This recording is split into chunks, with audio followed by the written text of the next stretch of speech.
बच्चों, आपका अपने YouTube चैनल अनिल 108 और फेसबुक पेज है टारगेट अकेडमी खुर्जा में आपका स्वागत है। बच्चों, आज हम बायोलॉजी का बहुत इंपॉर्टेंट चैप्टर है जिसका नाम है प्रकाश संश्लेषण। बच्चों, इसके बारे में हम व्याख्या भी देखेंगे और व्याख्या के बाद में करीब 50 प्रश्न बहुविकल्प पे लगाएंगे, यानी ऑब्जेक्ट प्रश्न लगाएंगे, जिससे आपके सारे डाउट खत्म हो जाएं।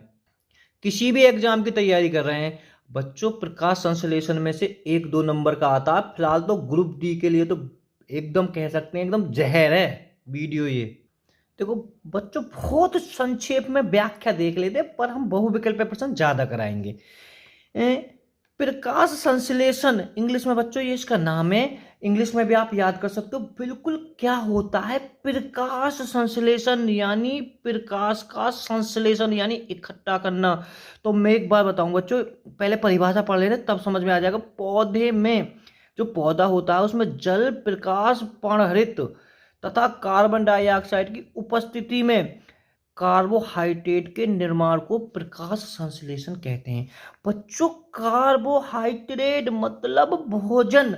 अरे आलू में मतलब कहने का मतलब है ये भोजन होता है। कार्बोहाइड्रेट किसको कहते हैं? भोजन एक समान से।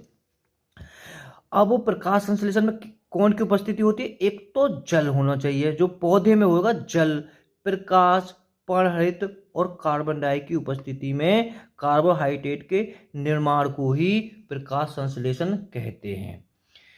अब बच्चों, यहां से आप एक फैक्ट और याद कर सकते हो, बहुत इंपॉर्टेंट है। ये है प्रकाश संश्लेषण बच्चों कौन सी ऊर्जा होती है? तो ये प्रकाश ऊर्जा आप लिख सकते हो। जो प्रकाश ऊर्जा होती है बच्चों किस में बदल जाती है? वो रासायनिक ऊर्जा में बदल जाती है। तो आप इतना जरूर इस नोट को कर सकते हैं।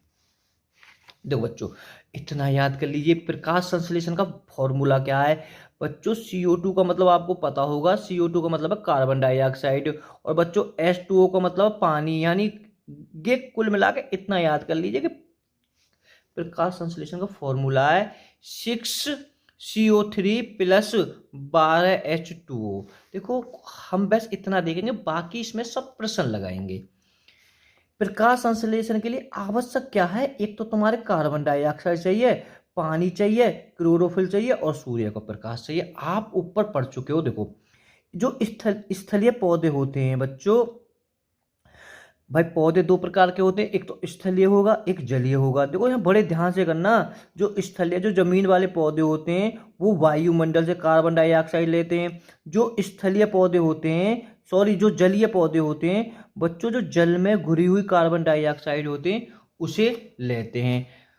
देखो आगे भी पढ़ सकते हो बच्चों। देखो चाहें तो इसे देखें बच्चों, ये इंपॉर्टेंट फैक्ट है। बाकी जो एग्जाम फैक्ट को बच्चों हम उसे ही पढ़ाएंगे, खाली इसे लिख लीजिए। क्लोरोफिल के केंद्र में क्या होता है? मैग्नीशियम। कहने का मतलब है जो पत्तियों का हरा रंग होता है क्लोरोफिल के कारण तो होता ही होता है। विकल्प एक आएगा या मैग्नीशियम, एक ही बात है। पत्तियों का जो हरा रंग होता है किसके कारण होता है? क्लोरोफिल और मैग्नीशियम। बच्चों, ये एक परमाणु है, यानी एक उसी का हिस्सा है। किसका? क्लोरोफिल का। देखो, क्लोरोफिल में बच्चों 3 प्रकाश होते हैं। कौन कौन से होते हैं? एक बैगनी, नीला और लाल। ठीक है, ये ध्यान रखना। क्लोरोफिल जो जो सूरज के, जो सूर्य में होते हैं बेटा, 7 प्रकाश, 7 रंग होते हैं प्रकाश में। उनमें से ये 3 है, बैगनी, नीला और लाल रंग। तो बच्चों थोड़ा संक्षेप में इसे याद करें। जो प्रकाश संश्लेषण की क्रिया में एक उपचय और अपचयन की एक अभिक्रिया होती है। प्रकाश संश्लेषण किसकी क्रिया होती है बच्चों? एक उपचयन और एक अपचयन। ठीक है, तो बच्चों ये इंग्लिश का नाम है इसका, ऑक्सीडेशन और बच्चों रेडिएशन। आगे इसके बारे में बिल्कुल संक्षेप में पढ़ लोगे बच्चों। देखो, इन 2 फैक्ट को देख लीजिए ध्यान से बच्चों। देखो, प्रकाश रासायनिक क्रिया मतलब यह क्रिया क्लोरोफिल के ग्रेना भाग में संपन्न होती है। यानी प्रकाश जो रासायनिक क्रिया है, आप पर जो प्रकाश रासायनिक क्रिया है ये क्या होती है? ये क्लोरोफिल के एक ग्रेना, ये एक हिस्सा है। ग्रेना भी किसका? क्लोरोफिल का, यहाँ संपन्न होती है। देखो बच्चों, एक है रासायनिक प्रकाश प्रतिक्रिया। देखो वो ध्यान रखना, कंफ्यूज मत हो जाना, मैं दोबारा करा रहा हूँ। ये प्रकाश रासायनिक क्रिया है और बच्चों की रसायन प्रकाशहीन प्रतिक्रिया है। तो बच्चों ये क्या होती है? यह क्रिया क्लोरोफिल के स्ट्रोमा में होती है। मैं थोड़ा सा आपको बता देता हूँ बच्चों, ये क्या कहना चाह रहा है। ये कहना चाह रहा है भाई पौधे दो प्रकार के होते हैं। एक आपने देखा होगा कि एक तो धूप में होते हैं, यानी धूप धूप वाले पौधे होते हैं। बच्चों आजकल छोटे छोटे पौधे भी होते हैं जो घरों में होते हैं। तो आप समझ गए होगे बच्चों, ये बड़े बड़े पौधे हैं यानी धूप की जरूरत होती है। तो बच्चों ये ग्रेना में हो गया। जो हम कहने का मतलब है, हम घर के अंदर जैसे छोटे छोटे छोटे पौधे होंगे तो उन्हें प्रकाश की बहुत मात्रा में 2% की आवश्यकता होती है। तो बच्चों ये प्रकाशहीन प्रतिक्रिया होती है। तो कहाँ होती है? स्टेरोमा में। जो हम जो आपके मतलब के उन प्रश्न नहीं कराएंगे, ठीक है। और जिन जो अगर आए हुए प्रश्न हो उन पर तो आप विशेष ध्यान रखें, ठीक है। इन्हें भी आप याद करना चाहें तो कर सकते हैं, उन पर विशेष ध्यान रखें। बीज फूलते हैं जब जल में रखे जाते हैं। देखो कह रहा है कि जो बीज फूलते हैं जब जल में रखे जाते हैं। बी इसका ठीक हो जाएगा पांचवे का। अंत शोषण के कारण। आप उन पे ज्यादा ध्यान दें बच्चों जो प्रश्न आए हुए हैं। लकड़ी के बने दरवाजे का वर्षा ऋतु में फूलना होता है। भाई सीधी बात है। अब बारिश का मौसम है, हमारी खुद के बाहर फूल फूल नहीं है, खुलती भी नहीं है। लकड़ी के बने दरवाजे में वर्षा ऋतु में फूलना होता है। क्या कारण है बच्चों ये इसका? छह का भी आपका हो जाएगा बी, अंतः शोषण के कारण। ध्यान रखना, अंतः शोषण के कारण। दो प्रश्न हो गए। बीज का फूलने फूलने का कोई भी कारण हो। बच्चों उर्वरकों का अतिरिक्त मात्रा में प्रयोग पौधों की मृत्यु का कारण बन जाता है। देखो उर्वरक बेटा, डाई, खाद, यूरिया आपने सुना हो, ठीक है।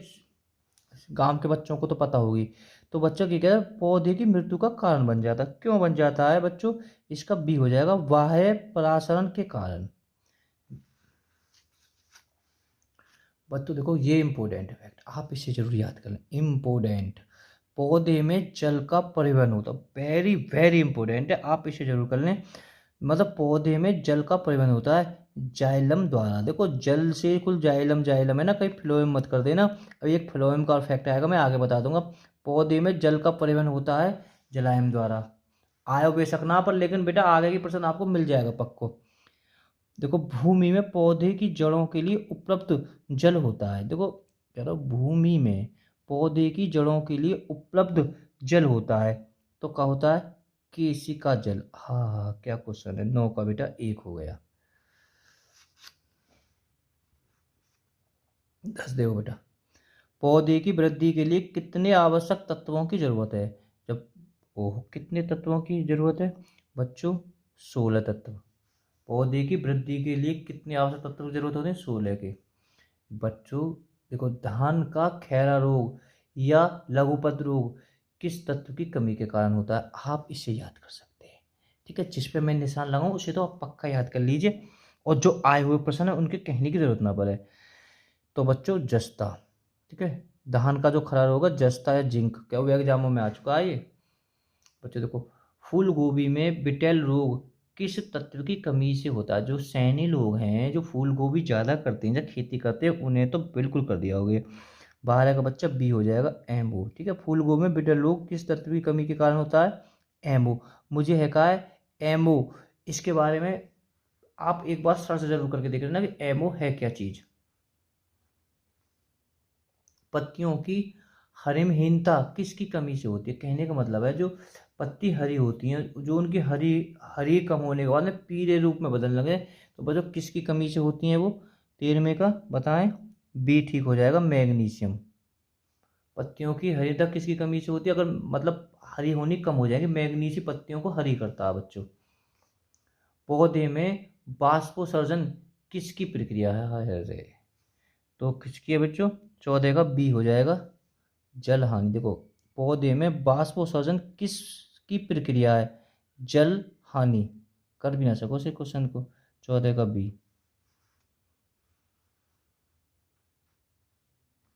देखो बच्चों, जल बिंदुओं के रूप में जल की हानि क्या कहलाती है? कहने का मतलब है जो जल बिंदुओं के रूप में जल की हानि क्या कहलाती है?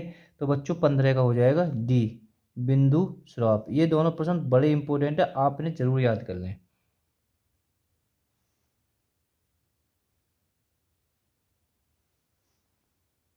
ठीक है, हो गया 15 का टी। 15 का टी बिंदु स्राव। चलो बच्चों इसे भी देख लेते हैं। बाष्पोत्सर्जन में होता है।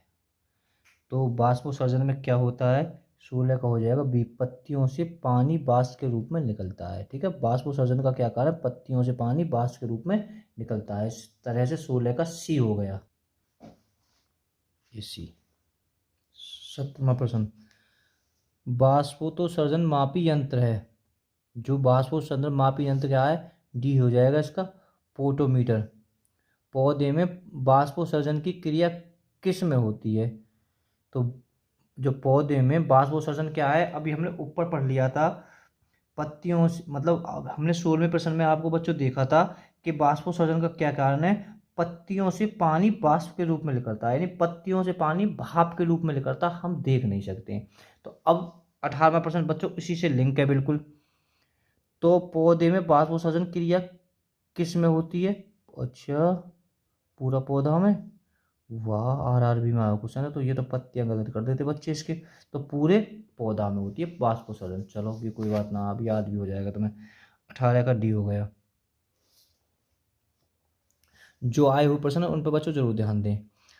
वह दशा जिसमें वाष्पोत्सर्जन अधिक तेजी से होगा, मतलब वह दशा जिसमें वाष्पोत्सर्जन वाष्पोत्सर्जन अधिक तेजी से होगा, होती है। तो 19 का बच्चों बी हो जाएगा, निम्न नमी व उच्च तापमान। निम्न नमी और उच्च तापमान। पत्तियों के दो मुख्य कार्य होते हैं। पत्तियों के का दो मुख्य कार्य होते हैं, प्रकाश संश्लेषण और वह वाष्पोत्सर्जन। भाई प्रकाश संश्लेषण तो करेगा करेगा, ठीक है, तो 5 नहीं है, कर सकते हो आप वाष्पोत्सर्जन। बाकी तो और भी कार्य है, पर दो मुख्य हैं। पौधों में होने वाली क्रिया में से एक जो इनका तापमान कम कर सकता है, पौधे में होने वाली क्रियाओं में से एक इनका तापमान कम कर सकता है, तो कौन सा कर सकता है। 21 का बच्चों आपको हो जाएगा बी, वाष्पोत्सर्जन। किस क्रिया के फलस्वरूप पौधे में ऑक्सीजन का निकास एवं कार्बन डाइऑक्साइड का अवशोषण होता है। 22 का एक हो जाएगा प्रकाश संश्लेषण। एक बार पढ़ लेते हैं, किस क्रिया के फलस्वरूप पौधे में ऑक्सीजन का निकास एवं कार्बन डाइऑक्साइड के अवशोषण से होता है, ए प्रकाश संश्लेषण। प्रकाश संश्लेषण के लिए इसकी जरूरत होती है, बताओ किसकी जरूरत, इनमें सभी हो गए, धूप की है, परागृत की है, जल की। 23 का आपका बिल्कुल डी हो गया। प्रकाश संश्लेषण की क्रिया में क्या बाहर निकलता है, देखो यहाँ कंफ्यूज मत हो जाए ना बच्चों, क्या निकलता है, वेरी इंपॉर्टेंट है कि, तो सी ऑक्सीजन। प्रकाश संश्लेषण क्रिया में क्या बाहर निकलता है, ऑक्सीजन। निम्नलिखित में से कौन सा कथन असत्य है, तो कौन सा है बच्चों, प्रकाश संश्लेषण सूर्य के प्रकाश में होता है, जी बिल्कुल। प्रकाश संश्लेषण में कार्बन डाइऑक्साइड उपयोग होता है, बिल्कुल। प्रकाश संश्लेषण में O2 को तो मतलब ही ना उपयोग होता है। प्रकाश संश्लेषण में O2 बाहर निकलता है, हाँ जी, कि क्या हो गया, किसकी ज़रूरत होती है, इन सभी की। तो क्या बाहर निकलता है, ऑक्सीजन। बच्चों ये भी ठीक बात है, प्रकाश संश्लेषण में O2 बाहर निकलता है, जी बिल्कुल निकलता है, ध्यान रखना है ना, प्रकाश संश्लेषण में ऑक्सीजन बाहर निकलता है। बच्चों देखो, प्रकाश संश्लेषण की प्रक्रिया का प्रथम चरण होता है, तो क्या होता है, 26 का आपका कौन सा हो जाएगा बच्चों, कोशिश करें, बी, सूर्य के प्रकाश द्वारा क्लोरोफिल का उत्तेजन। प्रकाश संश्लेषण की दर सबसे अधिक होती है, किसमें होती है, 27 का हो जाएगा डी, लाल रंग के प्रकाश में। प्रकाश दर अच्छा, डी इसका ठीक हो जाएगा। और प्रकाश संश्लेषण की दर सबसे कम होती है, तो किसमें होगी, सीधी बैंगनी के में। अच्छा, प्रकाश सबसे ज़्यादा लाल में होता है, सबसे कम बैंगनी में होता है। ये इम्पोर्टेंट है। हरे रंग का पदार्थ जो पौधे पौधे में प्रकाश संश्लेषण करता है, वह निम्नलिखित में से कौन है, तो बच्चों बता दीजिए, कर दिया होगा ये तो, बचपन से पढ़ते आ रहे हो उसे, क्लोरोफिल, ए इसका ठीक हो जाएगा। 30 को है, कर दिया होगा 30 को। प्रकाश संश्लेषण होता है, अरे धूप की तो जरूरत पड़ेगी केवल दिन में, बी। प्रकाश संश्लेषण के कौन सी गैस आवश्यक है, देखो प्रकाश संश्लेषण के लिए कौन सी गैस आवश्यक है, 31 वर्ष हो जाएगा आपको, डी CO2। ठीक है, ऑक्सीजन नहीं है, ऑक्सीजन तो बच्चों बाहर निकालती है, और जरूरत किसकी पड़ती है? कार्बन डाइऑक्साइड की। पेड़ व पौधे का खाना तैयार करने की प्रक्रिया क्या कहलाती है? मतलब पेड़ व पौधे का खाना तैयार करने की प्रक्रिया क्या कहलाती है? तो बच्चों क्या कहलाती है? 32 का आपका हो जाएगा एकदम डी आंसर सही, फोटोसिंथेसिस। ठीक है, तो ये इंग्लिश में प्रकाश संश्लेषण कह सकते हैं इसे, फोटोसिंथेसिस। ठीक है, डी इसका ठीक है। प्रकाश संश्लेषण की क्रिया पौधे के किस भाग में सर्वाधिक होती है? सबको पता होती है, सी पत्तियों में होती है। सर्वाधिक प्रकाश संश्लेषण क्रियाकलाप कहाँ चलता है? तो बच्चों कहाँ चलता है? 34 का आपका हो जाएगा ए, प्रकाश के नीले व लाल क्षेत्र में सर्वाधिक होता है, नीले व लाल क्षेत्र में। आप ऊपर पढ़ चुके हो, देखो लाल एक में दे रहा, सबसे ज़्यादा लाल है, फिर उससे नीला, सबसे कम बेटा बैंगनी में होगा। प्रकाश संश्लेषण का जो अंतिम उत्पाद है, जो प्रकाश संश्लेषण है रो, या को अंतिम उत्पाद कौन सा हो जाएगा? ए, कार्बोहाइड्रेट। आप परिभाषा में शुरू में ही, क्योंकि प्रकाश संश्लेषण के बाद में कार्बोहाइड्रेट बनता है, इसे हम प्रकाश संश्लेषण भी कह देते हैं। 36 में बेटा, निम्नलिखित में से कौन सा ऊर्जा रूपांतरित प्रकाश संश्लेषण नामक प्रक्रिया होती है? तो बेटा नामक प्रक्रिया होता है, तो 36 का बेटा आपका 36 का कौन सा हो जाएगा? बी, प्रकाश ऊर्जा से रासायनिक ऊर्जा में। मैंने ऊपर पढ़ा दिया था कि, ठीक है, सबसे मैंने ऊपर ही बताया था, देखो आ भी गया प्रश्न, इसे याद कर लेना, पर यहाँ भी आ भी गया। प्रकाश संश्लेषण क्या करता है? प्रकाश ऊर्जा से रासायनिक ऊर्जा में। 37 में देखें बच्चों, प्रकाश संश्लेषण में पर्णहरित की भूमिका क्या है? जो प्रकाश संश्लेषण होता है वहाँ पर्णहरित जो पत्तों में मिलता है कि लगभग तनाव में मिलता है बच्चों, इसकी जो भूमिका क्या है? तो इस 37 का हो जाएगा बी, प्रकाश का अवशोषण करना। जल का नहीं, प्रकाश का अवशोषण करना पर्णहरित का काम है। प्रकाश संश्लेषण में पौधे का कौन सा गैस अवचूर्ण अवशोषण करते हैं? तो बेटा कौन सी गैस करते हैं? 38 का बच्चों हो जाएगा ए। ठीक है, इसको तो लेते हैं प्रकाश संश्लेषण में, और बच्चों आप समझ गए होंगे बच्चे, भाई प्रकाश संश्लेषण तो पेड़ पौधे में होगा। पेड़ पौधे को क्या काम है? कार्बन डाइऑक्साइड को लेना है, ऑक्सीजन को छोड़ना है। और मनुष्य का काम बोलता होता है, मनुष्य बच्चों ऑक्सीजन लेता है और कार्बन डाइऑक्साइड छोड़ता है। प्रकाश संश्लेषण प्रक्रिया के लिए निम्नलिखित में से किसकी उपस्थिति आवश्यक नहीं है? बताएं 39 में को। तो ए, ऑक्सीजन की कोई उपस्थिति आवश्यक नहीं है प्रकाश संश्लेषण में। ठीक है, कितना बेहतरीन बैठ कर नहीं पाओगे आप इस प्रश्न को बिगड़ करे हुए। प्रकाश संश्लेषण के समय निकलने वाली गैसों के नाम क्या है? देखो प्रकाश संश्लेषण में निकलने वाली गैसों के बच्चों नाम क्या है? 40 का बताएं, तो 40 का हो जाएगा बच्चों बी, प्रकाश समय निकलने वाली गैस का क्या नाम है? ऑक्सीजन की गैस निकलती है, जरूरत नहीं होती है कि, तो प्रकाश जरूरत किसकी होती है? कार्बन डाइऑक्साइड की। ऑक्सीजन जो एक प्रकाश संश्लेषण से उत्पन्न होती है, जो ऑक्सीजन है जो प्रकाश से उत्पन्न होती है, आती है कहाँ से आती है? 41 का बच्चों ए हो जाएगा जल से। प्रकाश संश्लेषण होता है, तो बच्चों प्रकाश संश्लेषण होता है 42 का हो जाएगा सी, क्लोरोप्लास्ट में। क्लोरोप्लास्ट सी इसका ठीक हो जाएगा। प्रकाश संश्लेषण का प्रथम स्थल यौगिक है, तो 43 का बच्चों कौन सा हो जाएगा? सी, ग्लूकोज। ऐसी जैविक क्रिया जिसमें शर्करा तथा वसा का ऑक्सीकरण होता है, ऊर्जा मुक्त होती है, कहलाती है।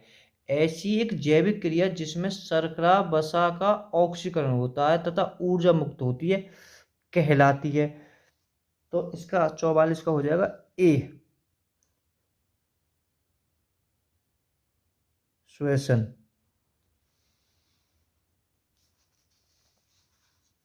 देखो, श्वसन मापने का यंत्र कहलाता है, जो श्वसन मापन यंत्र क्या कहलाता है बच्चों? 45 का हो जाएगा आपका डी। ये कौन सा? रेसिप्रोमीटर। आपने सुना भी नहीं होगा ये नाम तो। इस तरह से 45 के बच्चों डी हो गया। कार्बन डाइऑक्साइड गैस मुक्त होती है, 46 का हो जाएगा डी, श्वसन के अंतर्गत। रात्रि में वृक्ष के नीचे सोने की सलाह नहीं दी जाती है, क्यों नहीं दी जाती है? तो बच्चों ए, वे रात्रि के समय कार्बन डाइऑक्साइड छोड़ते हैं, आपको खूब पता होगी। देखो बच्चों, एटीपी का अभिप्राय है, तो बच्चों क्या है एटीपी का अभिप्राय? Adenosine triphosphate. ये इसका ठीक हो जाएगा 48 का। देखो बच्चों, ऑक्सीसमसन के अंतिम उत्पाद होता है, तो बच्चों कौन सा हो जाएगा इसका? B, ethyl alcohol. ऑक्सीश्वसन का अंतिम उत्पाद होता है, देखो ये अनॉक्सी का है, इथाइल एल्कोहल। और ऑक्सी श्वासन का जो बच्चों अंतिम उत्पादन होता है, तो 50 का आपका हो जाएगा बच्चों ए, ठीक, कार्बन डाइऑक्साइड और जल। भूमि में अधिक गहराई पर बोए गए बीज प्राय अंकुरित नहीं होते हैं, क्यों ना हो? मैं जब नीचे अगर ज़्यादा बोझ जाए तो बच्चों बीज उपजते नहीं है, क्यों नहीं उपजते हैं? इन्हें वायु नहीं मिल पाती है। ए इसका ठीक हो जाएगा। कोशिका के भीतर श्वसन का केंद्र होता है, जो कोशिका के भीतर जो सांस का बेटा केंद्र कहाँ होता है? 52 का हो जाएगा बी, माइक्रोकांडिया में, क्योंकि ऐसा है बच्चों आप पढ़ चुके हो उसे। गिलाई गोलिसिस का अंतिम उत्पाद क्या है? तो बच्चों 53 का आपका हो जाएगा बी, पायरुवेट। देखो ये क्वेश्चन बहुत अच्छा है, इसे याद करना जरूर। निम्न में से कौन सा पादप हार्मोन है? ठीक है, पादप हार्मोन है।